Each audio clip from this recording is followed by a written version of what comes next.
Hi, I'm Amy Stewart. I'm a writer and an artist.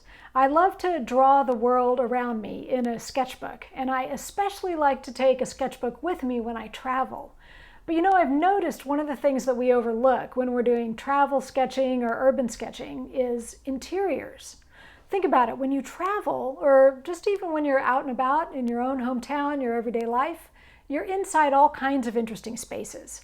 That could be your house or an apartment or a hotel room that you stay in when you travel.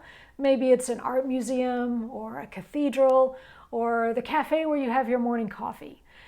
All of these are places that you can capture in your sketchbook to just help evoke a sense of place and to remind you of all the little moments in your everyday life or on your vacation. So the trick with interiors is that you really need to understand 1- and 2-point perspective. And that's what we're going to do in this class.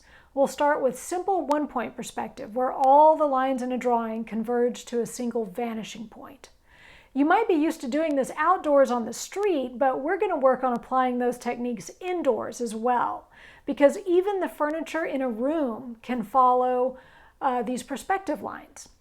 So we'll start with 1-point perspective, and then we're going to move on to 2-point perspective, which is what you see, for instance, when you're outside standing on a street corner and you're looking at a building from the corner. You'll see these 2 sets of lines that lead off to 2 different vanishing points. So you can use those lines to guide you when you draw furniture and all the other elements inside a room as well. We're even going to do a cafe filled with people. Now, I know this sounds complicated, but really it isn't. I'm going to show you some tricks to simplify this and get it done while you're drinking your coffee. We're going to walk through how 2-point perspective works inside with a scene like this, where you're basically looking into the corner of a room instead of at the corner of a building, because the very same ideas apply. And once you get this down, everything else falls into place. The furniture, the rugs on the floorboards, or the beams in the ceiling, all of it really starts to make sense.